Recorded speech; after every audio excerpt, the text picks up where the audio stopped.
Hello everyone, this is part 21 of What If Naruto Had a Proper Teacher, and I hope you guys enjoy this video and to like, to subscribe, and check out the playlist, to see more comment down below.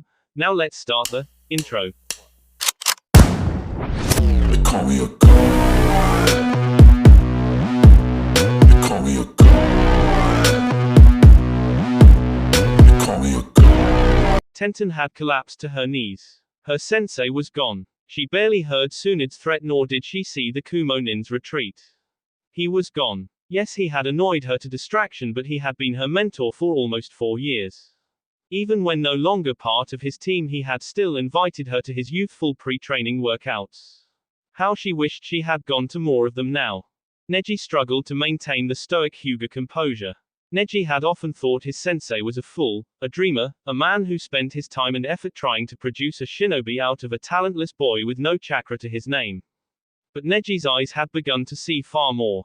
Guy was a man who spoke his beliefs and adhered to them perfectly. No hypocrisy was found in him. He never gave up, never gave in, and always sought to help others. He trained relentlessly, far more than other shinobi, only to be mocked for his attitude and attire. And yet he never let that bother him in the slightest. Had fate decreed that he would die this day? No, Neji thought, it was not fate, it was Guy's will. A truer embodiment of the will of fire could be found nowhere in Hai no Kuni. Neji silently thanked his sensei for teaching him this final lesson. Tsunade snapped both of them out of their thoughts. I know your pain, but there are still people to save. Identify any shinobi in need of immediate medical attention and bring them over. Sort the others by major and minor injury. They both nodded and forced their limbs to move. There was work to be done, and until the work was finished, the memory of their sensei would not allow them to give in to exhaustion or grief. Break. Few knew it, but Danzo was also highly skilled in fuinjutsu. He personally sealed every one of his root agents, and he had also experimented with other less than ethical seals. He had looked on in interest as young Haruno experimented with fuinjutsu and grew in her craft. Some of her ideas were pure genius, particularly using pre-prepared fuinjutsu formula on kunai to create kekai, yonko artery, barrier art, 4 parts. And that was how he intended to end the fight. During his next clash with Simui, he threw a trio of kunai at the rushing shinobi. The last was dropped right behind him. As one would expect from a shinobi of her talent, she easily deflected and dodged the paltry attack. But that was all part of the plan. Using ninja wire, he attached to those kunai. He moved them in position with one hand while he exchanged blows with his other, keeping her deadly tanto away from his flesh. Once they were in position, he pushed chakra into his feet and leapt backwards. In midair, he completed the hand signs and the barrier sprung up around the two of them. The enclosed area made Simui wary, and she looked for signs of weakness in it. Danzo's finale was to trigger the fuinjutsu seals on the handles of the kunai anchoring the barrier. The formula had been written on the blade, meaning the handles were on the inside of the trap. That formula was a simple storage seal that discharged dozens of the most powerful explosive tags he could make. Simui instantly saw the danger, but there was little she could do as the explosions detonated and obliterated everything trapped in the barrier, including Danzo and Simui. The 4th Sharinganai on his arm closed and Danzo reappeared as the barrier fell after the explosion had spent its power. This fight was wasteful and there is more work to be done. The leader of Root left the scene and added his power to the battles raging around the city. Without a leader, the enemy shinobi forces were soon in disarray. In ones and then in twos, the soldiers and Kumo shinobi began retreating out of the fiery hellhole that had been the shining jewel of Hai no Kuni. As the battle wrapped up, he replaced the seal on his arm to conserve chakra. The battle had gone well, however there were heavy losses. 20 of his root shinobi were dead, including Torun. He could care less about the fire daimyo's soldiers or the civilians caught in the crossfire. Send word to the Hokage, the fire daimyo lives and the capital stands. The enemy has been routed and we stand ready to pursue at his command. Break. Dawn had arrived in Konoha. The Hokage had recovered somewhat from his wounds and was busy coordinating the village. The causalities had been horrendous. The large clans, Akamaiki, Hyuga, Sarutobi and Aburame had been decimated. Over 70% of the fighting population of those clans had been killed in the conflict. However, most of the civilians were safe and causalities among the genin were thankfully small. The destruction of the hospital was the leading cause of civilian and genin deaths. It was also the death that Jiraiya felt most keenly. He had placed Shizune there deliberately so she would be away from the danger as a favor to Tsunade. And because of it she was dead. If things had been different she could have easily died elsewhere on the battlefield, but the gnawing guilt would not go away. He pushed it from his mind as he had things that needed to be done. Information was trickling in from the other battle sites across Hino Kuni. Danzo had been successful in stopping the invasion, however half of the city had been destroyed. The cost of repairs would be astronomical. In the northern part of Hino Kuni villages and towns had been raided and destroyed. Shimogaku, village hidden in frost, and Moyagaku, village hidden in the haze, had much to answer for. From what he had learned, they had already felt part of the price, with many of the top shinobi being assassinated by Kurenai's old team. Discussions would have to take place with Sunagaku to ensure they would honor their alliance and assist with Iwa. With Onoki dead, they may be willing to settle for peace. Having Suna openly announce their support of Konoha may in fact force them to the peace table after the failed invasion. It was a top priority. Internal politics would also be weighing on him. Hiashi and Shibi had both been the head of their respective clans. In Shibi's case, it would be a simple matter of Shino taking up his father's mantle. Assuming the boy survived the bitter fighting with Shimogaku and Moyagaku that was. Jiraiya hadn't received word that he had fallen, but it wouldn't surprise him given all of the other bad news. The Hyuga clan was another matter entirely. The clan elders were not approving of Hinata, especially since the girl openly advocated the end of the Hyuga's Soke no Juinjutsu, caged bird seal. It would be difficult for her to be supplanted as her improvement over the years had made her the heir presumptive again, but the elders held the power in the clan. All that aside, he also needed to ensure the Kumo shinobi intended to retreat from Hino Kuni completely. He sent out summons for several shinobi who would be good for the task. They arrived in short order. Naruto, Sakura, Anko, Iruka, Neji and Asuma entered Jiraiya's office. By all appearances it seems Kumo has had enough of this invasion. I want you to make sure of it. Trail their forces and ensure they leave Hino Kuni. Anko twirled a kunai, want us to take a few more out while we're at it? Jiraiya shook his head, no. We need them out of Hino Kuni until we can determine what Suna will do. If we give them cause to fight, they might dig in and cause even more damage to the country. Let them leave. However, if they turn back towards the capital or Konoha, you are free to harass them to your heart's content. Jiraiya looked to Naruto. Naruto, you are young but you have your clones and we will be exchanging messages via toad summoning every 2 hours. I am giving you command. Anko and Asuma had more experience, however they both knew Jiraiya was probably grooming Naruto as the next Hokage. Furthermore, Naruto was actually stronger than either one of them. The 15-year-old was definitely S-class. They nodded and moved out. Jiraiya hated seeing the weary faces. Not even Naruto's usual boisterous smile was there. Too many had died for a joke or a brash statement to part from the Jinchuriki's lips. Damn you Kumo, it's only been 3 years since we suffered an invasion from Suna and Oto. He also had Inoiki send word to Kakashi's group in Takagakure to split the healthy shinobi in two. One half would stay with their wounded brethren while the other half was to start cleaning out any of the frost and haze shinobi terrorizing northern Hino Kuni. Jiraiya was exhausted, but he still created a pair of cage bunshin to go out into different parts of the village encouraging everyone. At times like this the people needed to see their Hokage and see that he was in control. Break. The team of 6 headed out. Shortly after they left the gates, Naruto created 50 clones and had them scatter in multiple directions. The team slowed as they allowed the clones to gain some distance. The clones' purpose was reconnaissance, and as soon as one popped, Naruto would gain those memories. As they walked, Asuma turned to Naruto. Word has it you and Sasuke killed Itachi. We did. It was a tough battle though. I lost my chakra katana and Sasuke nearly burned out his chakra coils.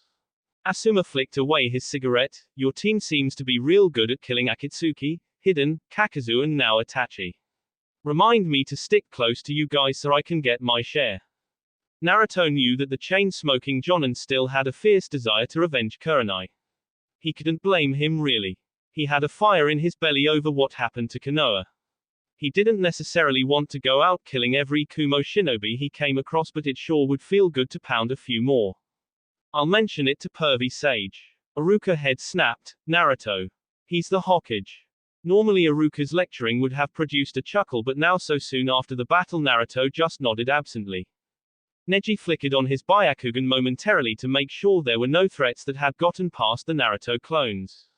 The Hyuga intended to do this every few minutes for added security.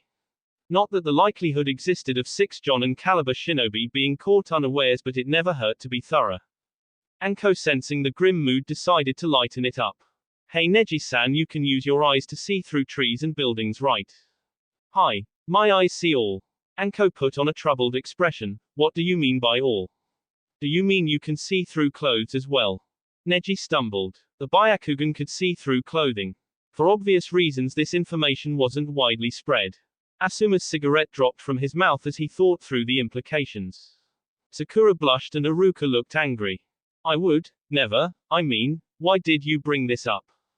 Anko laughed and soon enough everyone else joined in as well. Afterwards Asuma muttered, lucky bastard.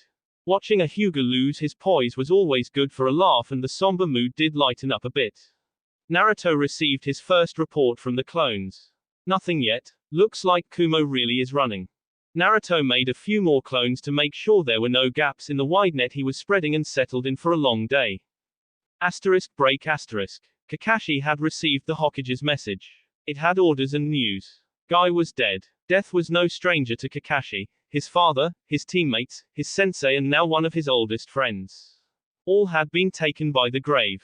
I suppose what they say is true. You will never miss something more than when you can no longer have it. I will miss our spars and your ridiculous proclamations, my friend. Kakashi had learned his lesson from the past. He would not mope and grieve excessively. Guy would not have wanted that anyway. He had gone out in a blaze of glory in the prime of his youth. The thought of Guy growing old was somehow disturbing. And taking out the rakeage. The legend of Konoha's noble green beast would be told for generations. He gathered Shikamaru's team, Sasuke and Hana Inuzuka. News from the village, we drove off the invaders. The rakeage and the Chushikage are dead. Lee leapt into the air, Yosh. Kakashi grimaced behind his mask. There were casualties, many casualties. He turned to Choji, Shikamaru and Ino, all of you have lost loved ones, but your parents are alive. Choza took severe burns on his arms that may impact his ability to continue service, but with Tsunade there I think he'll be fine. The three looked relieved and saddened. Cousins, uncles, aunts, possibly even nephews and nieces could be dead. But at least their parents were safe. He turned to Lee. Lee, I want you to know the man who took down the rakeage was your sensei and my friend. I'm sorry to say that the act cost him his life. Lee looked devastated. His expressive face was filled with sorrow as he hastily turned and ran from the group so that they would not see his tears. I better go after him, but before I do we have another mission. Hana, I need an inventory of all shinobi without significant injuries. Take half of them and enter Hai no Kuni and drive out any haze and frost shinobi you come across. I will remain here with Sasuke until he recovers along with the rest of the wounded. Hana's eyes took on a deadly sheen. We'll send them running back to their own borders. Kakashi gave a few final instructions and then chased after Rock Lee. Kakashi knew better than others the dangers of facing grief alone. He would do what he could to make him know that Guy would want him to honor his memory by facing life in the same youthful way he did before. Break. Baki had brought the letter from the Hokage to the council meeting. His heir Temari folded her arms across her chest. Kankuro looked interested and even eager. Other faces had mixed reaction. Seka, the chief medical nin, was worried about war, while Yura, one of the chief jonin advisors to the Godime Kazekage, looked thoughtful. Yura spoke first. It is in our village's best interest to honor our alliance with Konohagakure. If we were to betray them a second time we would carry the stigma of it for generations. Temari snorted. Standing idle isn't a betrayal. Going to war on behalf of Konoha after Konoha massacred most of our jonin is a sick joke. Kankuro rolled his eyes. We were attacking them, sis. When are you going to let it go? If the Kyuubi manifested here in our village and started killing people, you would try to kill it. Baki raised his hand to forestall the continuation of their long-standing argument. This decision needs to be based on what is best for Suna, not what grievances may or may not exist. Seka sighed. Our shinobi will be going into battle at a disadvantage. While we have built up our Chunin force from our genin ranks, the number of jonin-level shinobi is still woefully limited. Kankuro waved off the concern, but we are being asked to fight with Iwa. Remember, they are also hurting for jonin after their failed attacks against Konoha. Yura added, and speaking of failed attacks, do we truly wish to upset Konoha? They killed the Raikage and the Chushikage. They're too Sanin yet live as does Kakashi. And the next generation shinobi looks to be just as powerful. Temari looked around the room for any other allies. She wasn't Kazekage yet, and if she made too big of a stink she risked having her ascension delayed or even cancelled. I see the wisdom of your council, honored advisors. We will go to war and show the world that we are not the weakest of the 5 powers. The future Kazekage to be could be charismatic when she needed to be. In her heart of hearts she knew her brother was right. Konoha did no more than what any other village would have done. In fact, they were far more merciful than many others. But still it gnawed at her that her brother died before he had a chance to live. Break. Killer Bee had made is relatively easy on Pain and Conan.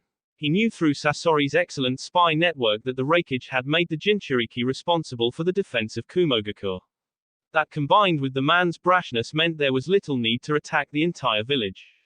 He had come in with the 6 paths and demanded Killer Bee to fight him or he would destroy the village. After killing a foolish pair of Chunin, he had encountered the Raikage's brother. Despite the man's odd style of speech that made Pain question his intelligence, he had proven to be a worthy adversary. However, the 6 paths overwhelmed him even as he made the partial transformation into his demonic form. The ability of the Naraka path to revive the other fallen paths was too difficult to overcome. Though in the future he thought it would be wise to better hide the Naraka path, possibly with the assistance of the Chakushodo, animal path. A thought for another time.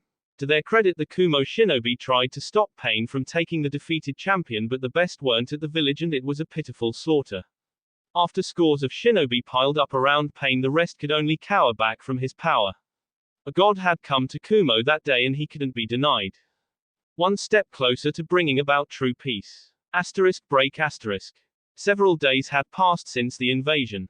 Naruto and his squad had just returned after successfully seeing the Kumo shinobi out of Hai no Kuni. The Haze and Frost shinobi had taken moderate losses and had several of their commanders assassinated.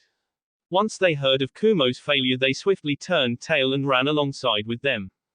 Kakashi and Danzo had also returned and they would be at the council meeting to plan Konoha's next move. He still didn't trust Danzo, but the man had definitely come through.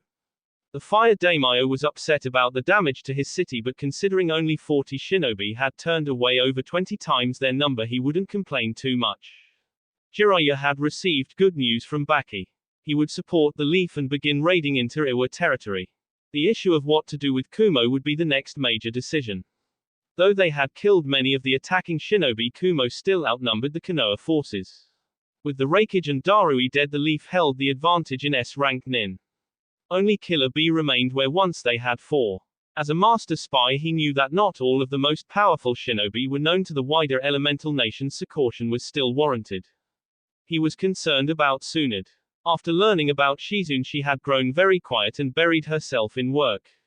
She had personally healed more injured shinobi than any 10 other medical nin combined. It was a coping mechanism, but even Tsunade had her limits. Eventually she would fully exhaust herself and have to face the reality of her apprentice's death. Before the council meeting could begin, he was interrupted by his secretary, who asked, "Hinata Hyuga wishes to speak with you. Do you have time before the council session?" "Yes, I have a few minutes, bring her in." Hinata walked in and bowed politely. "Hokage-sama, I request your aid in purging the village of a shameful practice." "You mean the Hyuga Soak no Juinjutsu, caged bird seal?" "Hi. It is nothing more than slavery. Scores of branch house members bled and died for this village. They deserve their freedom."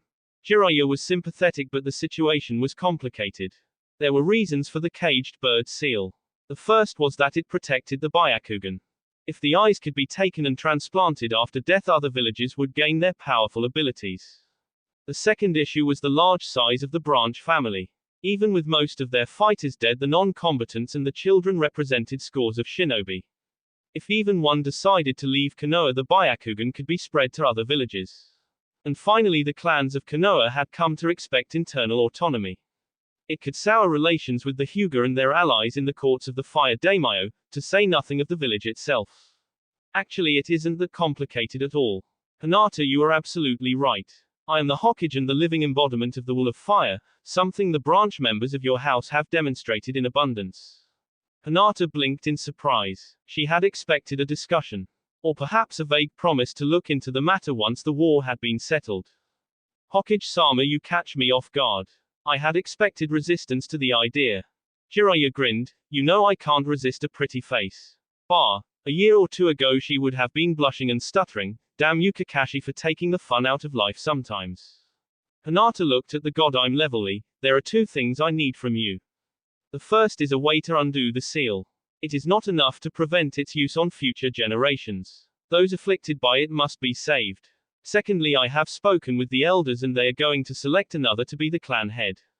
I do not want power for my sake, but my becoming the clan head is the only way I can ensure the branch families are protected. I'll have Haruno get to work on studying the seal right away. In the meantime, I'll be hosting a celebration in honor of our victory here in 2 days' time. There'll make the announcement that you will lead the Hyuga. Hinata bowed and she allowed the emotion she was feeling to show on her face. Thank you again, this is more than I had hoped for.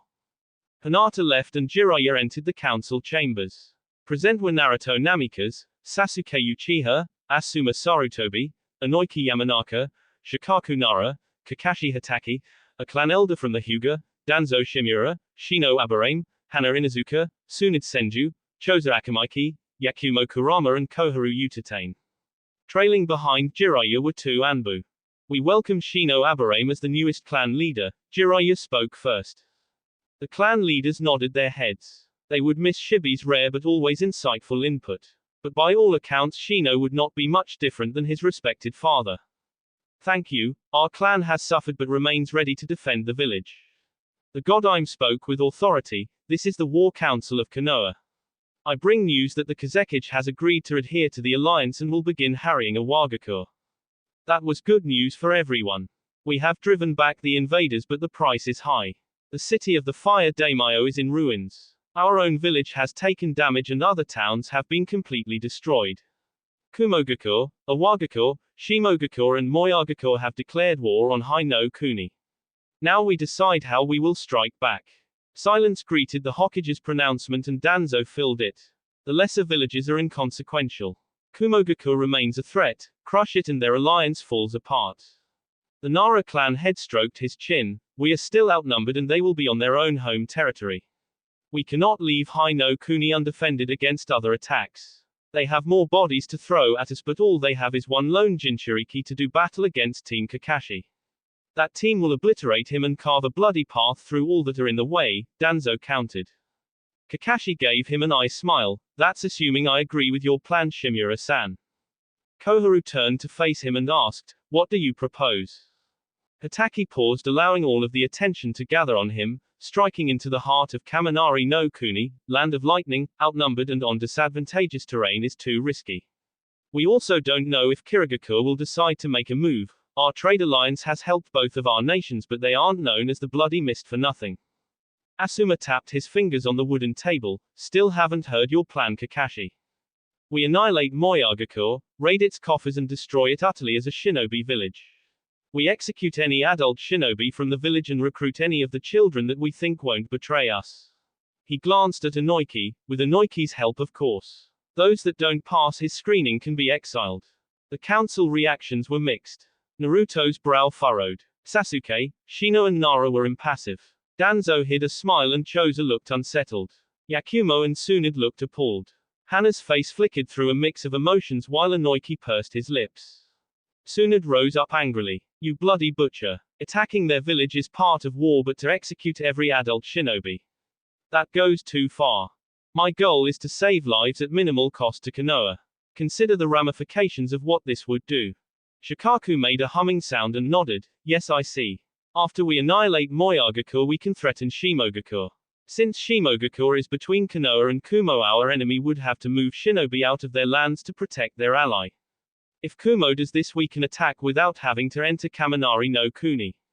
Likely they won't even bother, which will force Shimogakure to capitulate. Exactly, and we send a powerful message to all the other villages. Konoha stood by its friends when it defended Takagakure and will annihilate her enemies. I wager the other small villages will flock to our banner.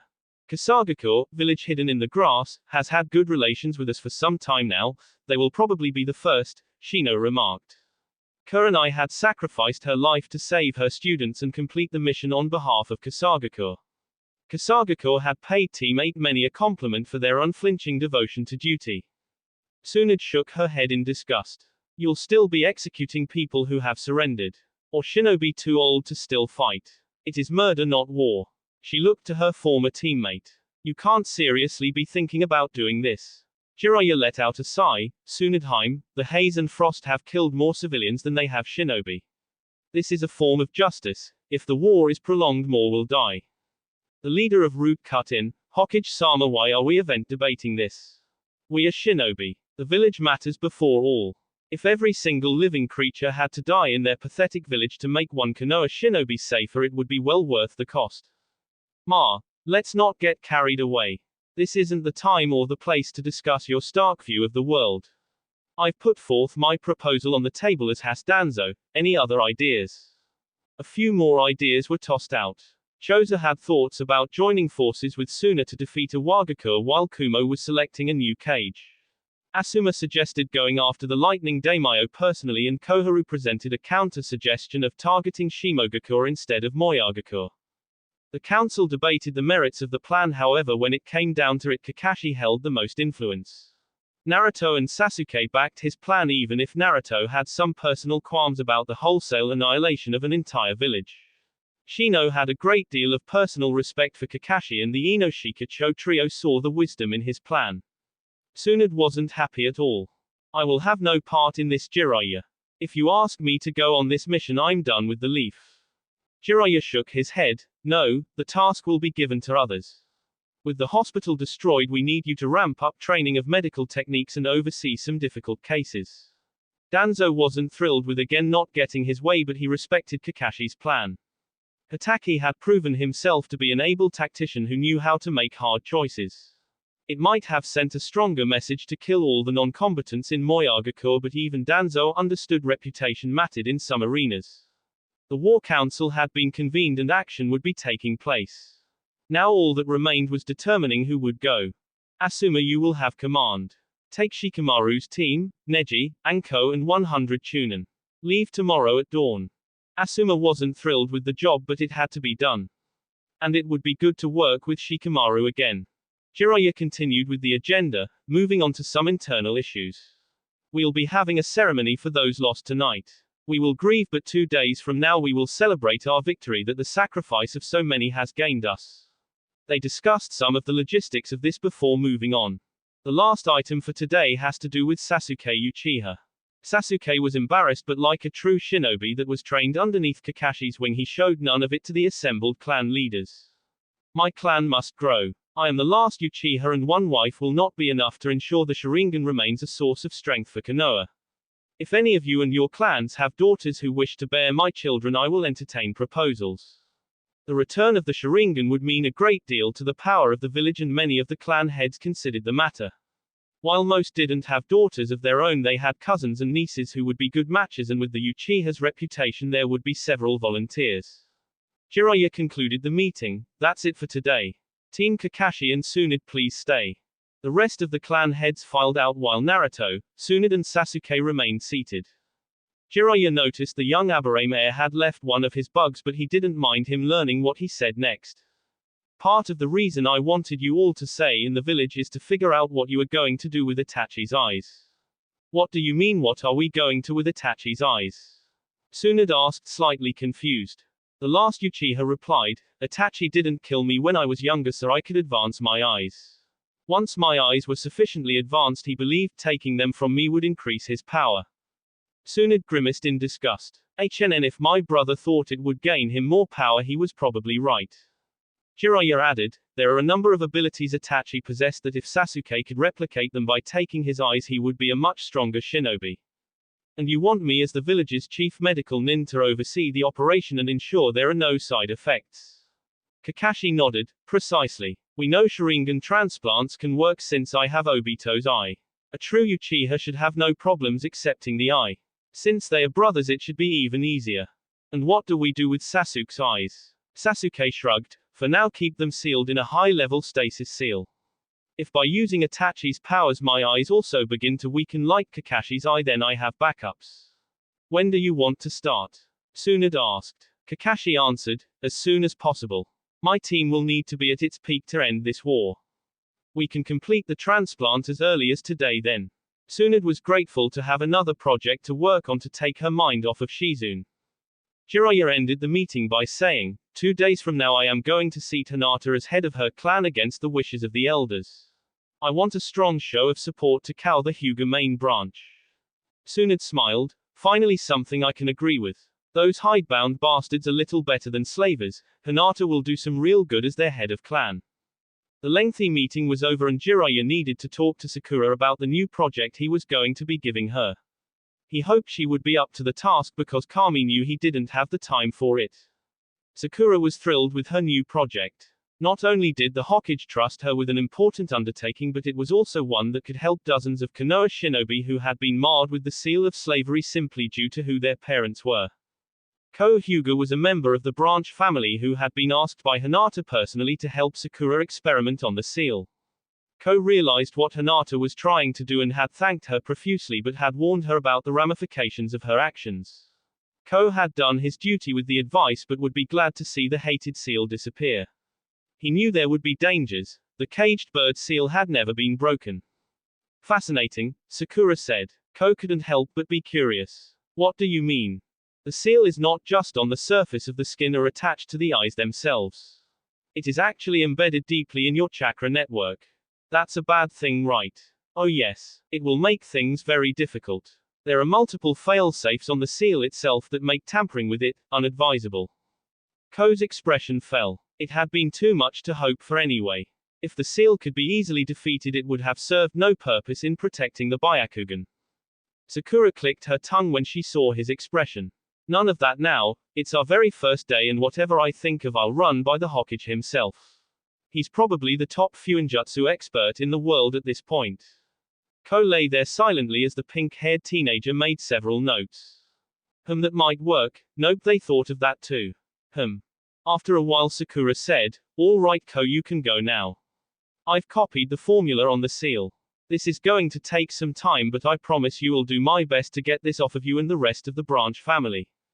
As Hinata's bodyguard left, Sakura studied the seal. Kami, whoever designed this was a paranoid genius. The slightest change to the formula holding up any of the keystone matrices will instantly cause the seal to take full effect and kill the host. Sakura had some vague theories about how she could get around it, but the level of complexity and preciseness made it nearly impossible. She rubbed her eyes and then saw the time. Crap, I'm going to be late. And she really didn't want to be late for her first date with Naruto. For now the Hyuga Soak no Juinjutsu, caged bird seal, would have to wait. Break. Tsunade finished washing her hands and turned to Kakashi. The surgery is complete and Sasuke's original eyes have been sealed in a stasis scroll. The eyes immediately bonded with his chakra network. There should be no optical challenges. Thank you for your help, Tsunade. Can Sasuke test their abilities right away or do you recommend waiting? Tsunade crossed her arms. He just had surgery and before that he just got over a bout of chakra exhaustion. Yes, as a medical nin I recommend him waiting. Hi. I'll make sure he behaves for at least a day or so. That wasn't exactly what Tsunade had in mind, but she doubted the masked shinobi would listen. Tsunade was used to being the most powerful shinobi in the room, but she had to wonder just how strong Kakashi was. The elite Jonin had been an amazing child prodigy. Everyone talked about Itachi's rise through the ranks but often forgot that it was Kakashi who made Chunin at age 6 compared to Itachi's 10. And that was before he had the Sharingan. No, Tsunade decided she wouldn't want to tangle with Kakashi. She may have more stamina and chakra, but his brand of lethality made that count for little. See that you do. There really is no telling how taxing these new Sharingan abilities might be on his chakra network. Try doing something in moderation for once. Kakashi merely nodded and Tsunade walked away. She needed a drink. With the eye transplant complete, she was short on projects to busy herself with. Chose's arms were healing nicely. Those that could be saved had been, and those with longer-lasting injuries like Ebisu were on a firm rehabilitation plan. Now that work had given her a reprieve, the memories of Shizune intermingled with the others that she had lost circled around her. And she couldn't have that. It was time to make her head delightfully fuzzy so that the reality could be pushed aside for another night. Break. So kid, how was your date? Jiraiya asked with a lecherous grin. It was fine, you pervert, Naruto responded. Just fine. I may need to give you some personal tutoring. Naruto was quite embarrassed, but he refused to give the Hokage any satisfaction. He simply would not allow a blush to appear in his face or a more agitation to change his demeanor. Being a skilled shinobi meant he had full control over his body's reactions to embarrassment or any other emotion. Jiraiya sighed theatrically. Kakashi is a real killjoy. Naruto gave the Toad Sage a grin. If you must know, it went great. We talked quite a bit and it ended with a hug. Sakura-chan isn't a Namikaze fangirl. She wants to know if we can build a true relationship. Jiraiya let his forehead drop onto his desk. What? Naruto asked in confusion. You are way too logical and analytical about it. Kakashi has corrupted all of you. Love, it's supposed to be about emotion. You are almost 16. You should be spreading your wild oats, not talking about settling down. Jiraiya moaned. I really have failed you as a godfather. Naruto shrugged and finally said, so other than critiquing my personal relationships, why did you call me here? Jiraiya looked up at his best student's only child. While he might bemoan Naruto's attitude, he knew that Naruto was still impulsive and still prone to endearing moments of childlike wonder. Underneath Kakashi's shinobi training there was still a Naruto. He couldn't even fault Kakashi. He trained 3 genin to become elite shinobi. A shinobi was a trained killer who served as mercenary. It was part of why Jiraiya wanted to bring lasting peace to the elemental nations. Kids shouldn't have to grow up to be like Kakashi. Your dream is to be Hokage and I want to start including you in my decision making. You have the acknowledgement of the village now. Your skills rank you as one of the most powerful shinobi in the village. Before I make you my official heir, I want to see how you make Hokage level decisions. Naruto had long dreamed of becoming Hokage. That dream had not changed much, though he slowly was becoming less excited about it. The Hokage had to make the hard calls, like who to send on missions that would likely lead to death. Or what to do with enemy villages like Moyagakure, village hidden in the haze. He still desired to follow in the footsteps of his father. He still wanted to take on the heavy burden himself so he could protect his precious people. But he was going into it clear-eyed. Thank you, Jiraiya. I know you have started to groom me for the position, but I didn't think something like this would happen for years. Jiraiya stood up and walked out from behind his desk and clapped Naruto on the shoulder. Naruto, I don't plan on wearing this hat a long time. And this invasion has taught us that life can be fleeting. A slight misstep and I could have been dead. The blonde grinned, and all of the poor perverts would have been lost in a world with no new Ika. He let out a guffaw. Read 'em already. They'll give you and your lady friend some wonderful ideas. Naruto chose to ignore the comment, leading to another sigh from Jiraiya. They then buckled down and started tackling the stack of paperwork that the Hokage had to complete in order to keep the village running. Break. The celebration would be one of Konoha's largest despite the short time to prepare and the damage done to the village. While the losses to their shinobi had been large, they were far smaller than when the Kyuubi had attacked. Their Hokage was still alive and the future looked bright. Everyone who mattered in the village would gather for the Godime's speech prior to the kickoff of the festivities. The Hyuga clan elders were no different. Wealthy merchants, retired shinobi, skilled tradesmen and shinobi of all stripes were out and ready to celebrate. Hundreds of what looked like Anbu lined the rooftops and streets, providing security in case of drunken violence or infiltrating enemies. While the true Anbu were out and about, the majority of the masked Anbu were actually clones Naruto had created. It was a show of force to the people of Konoha that their shinobi ranks were more than adequate to continue protecting them. A hush fell over the crowd as Jiraiya summoned a moderate-sized toad and stood atop it. People of Konoha, today we celebrate a great victory over Iwagakure and Kumogakure. Their cages lie dead and we stand triumphant. The crowd cheered and clapped at their victory. Jiraiya scanned the crowd, looking every inch a Hokage. Before the celebration commences, I have a few announcements to make. The crowd looked on with bated breath as their leader began to speak. Due to our losses, the council and I have decided to open the doors of the academy to anyone who has ever been in the academy and either failed their exams or voluntarily left. If you can mold chakra, you can be of use to your village in the coming battles ahead. A new training curriculum has been created that will turn you into powerful shinobi. The crowd, many of whom had at one point or another gone to the academy, let out a roar of approval. The standards for becoming a genin could be harsh. Most didn't make it to the graduation exam and more than half failed. And then a further 2/3 RDs failed to be taken on by a Jonin instructor. Oftentimes they would be absorbed into administrative shinobi duties, but several would drop out of the career altogether. This was another opportunity for them to rekindle dreams of being a ninja in service to the village. Jiraiya raised his hands for the crowd to quiet down. I also want everyone to join with me in celebrating the ascension of a new clan head. I present you Hinata Hyuga, the head of Konoha's most noble clan. The cheers drowned out the shocked exclamations of the Hyuga elders. Above the roar of the crowd, the Hokage continued on. I also present to you Shino Aburame, the new head of Clan Aburame. While the cheers weren't quite as loud, there was a lot of overlap. As the cheering and yelling died down, the Hokage continued. Hinata and Shino, along with their fellow teammate Kiba Inuzuka, were instrumental in killing a number of Jonin from Moyagakure and Shimogakure. This team nearly single-handedly saved the villages and towns of northern Hino Kuni. Again the mass of people cheered for their Hokage. The Hyuga clan elders weren't sure what to do about this shocking turn of events. Some wanted to speak out and interrupt the Hokage, but the crowd would probably have none of it. Hinata was a hero in their eyes, one of the valiant defenders of the land of fire, and had the backing of the Hokage. But still they muttered among themselves. Naruto Namikaze walked by them and whispered, "Hinata is my trusted comrade." Sasuke Uchiha caught the eye of several with his Sharingan whirling. Kakashi gave his best eye smile and spoke directly to them. "Are the passions of youth?" A little bird whispered in my team's ears that Hinata had enemies within her clan. I suspect if anything happened to the dear friend or her joyous ascension, they might do something rash. The elders were not stupid. They were outraged that the decision was being overturned, but they were not fools. The Hokage had the backing of Sharingan no Kakashi, the last Uchiha and the Yondaime son. The will of the people was behind him. Hinata would be the clan head, and there was nothing that could be done about it.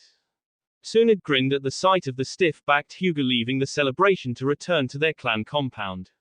Things were changing in Konoha. Not all of them for the better, but the elevation of a girl like Hinata to the head of the Hyuga was one of the bright spots. Danzo also saw what had taken place, and he had mixed thoughts. In general, he supported the idea of a Hokage who ruled the village firmly. He also knew that clan elders had a significant amount of pull. Depending on how spiteful they were, it could cause a number of problems for the village. I'll have to have a chat with them shortly.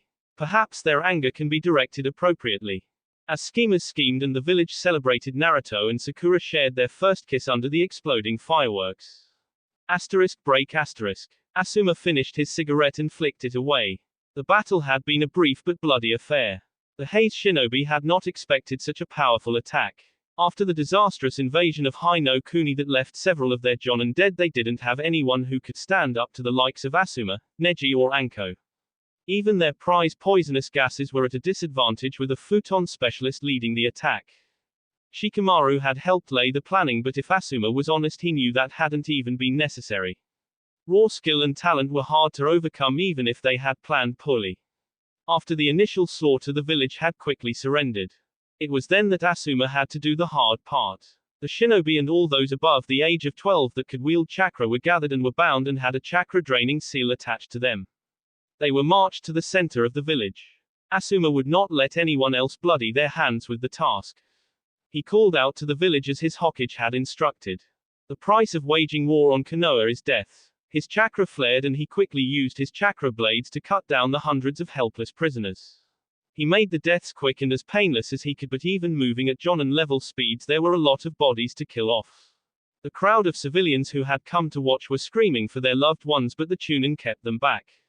When it was done, Asuma ordered the seizure of anything of value. The younger genin were carted off back to Konoha. Those that could be salvaged and made to change their loyalties could become Leaf Shinobi. Those that couldn't would be exiled on the other side of Hino Kuni, away from their home. Being shinobi trained, they should be able to survive. What Konoha had done here was not unknown to the shinobi world. Before the foundation of the village system, clans were frequently exterminated. That had only been a few generations ago, and even after the hidden village system grew to prominence, whole towns were still destroyed outright along with their inhabitants. Still, for Konoha to do this was a shock. It didn't sit well with Ino and Choji. They were quite disgusted with the entire affair. Shikamaru slouched a bit and said, "Troublesome. I know it feels wrong, you two, but this wasn't done just out of vengeance. The goal was to save our comrades' lives as well as civilians on all sides. It's still wrong, Choji stubbornly insisted. If you had the choice between killing a captive enemy or letting him go, with the full knowledge that they would go and kill your father in the next conflict, what would you do? His large friend thought for a bit. I'd find another way. And if there isn't one, I'd find another way. Troublesome. Asuma knew based on the young Nara's posture he didn't really put his all into making his teammates see the reason for their actions. The kid understood intellectually why Konoha was pursuing this strategy, but in the face of people crying out for their loved ones, even logic could be trumped. My duty is done. I have given the Hokage and the village my loyalty. All I ask is the opportunity to fight the Akatsuki when the time comes. After this he will not refuse me. Break asterisk. Owagakur was in mourning. The hated Leaf Village had once again crippled them. Their Chushikage was dead. His presumptive heir was dead. Both of their Jinchuriki were gone. A very vulnerable and sorrowful heir had taken hold in Iwa. Kuretsuki and Akatsuki had returned to Owagakur and learned of her grandfather's passing. Her father and grandfather had died facing Konoha, and the bitter seed of hatred was planted deep in her spirit. I swear, Akatsuki, I will pay them back. The genial bodyguard didn't like the change that was overtaking Kuretsuki, but with the grief so fresh it was not time to voice his concern. Decisions needed to be made.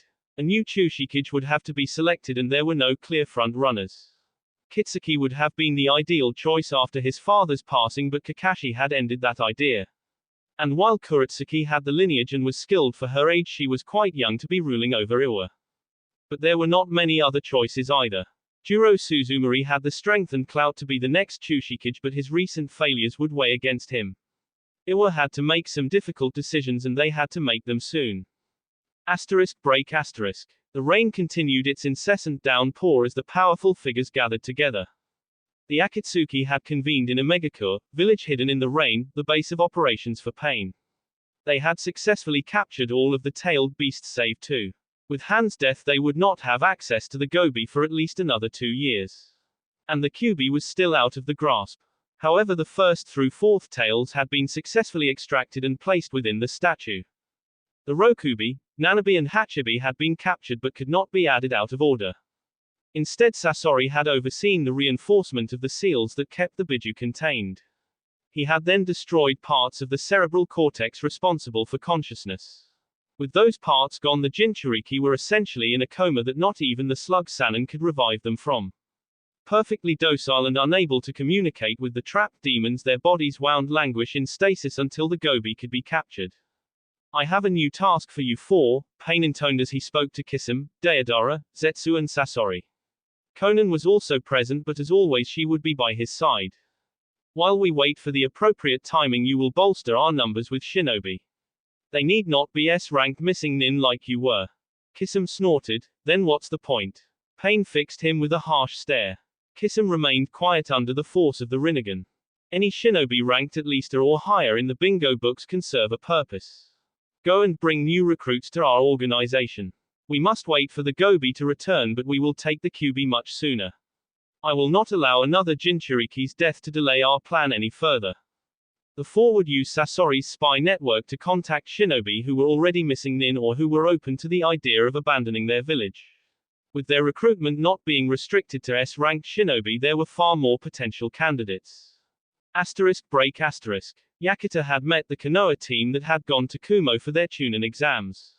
She had personally seen how they had demolished the competition with incredible ease. Even the clan-less girl had triumphed over older genin.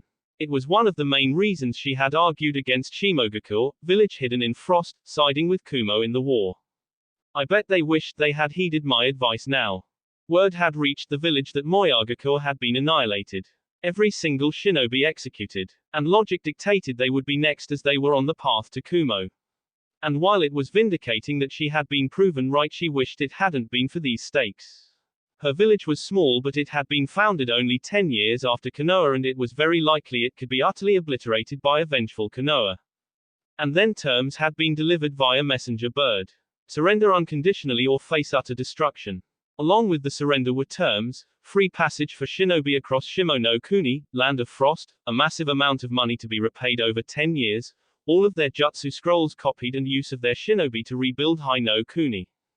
Yakuta watched the various trusted advisors argue amongst themselves. Should they negotiate for better terms? Should they ask Kumo to help defend them?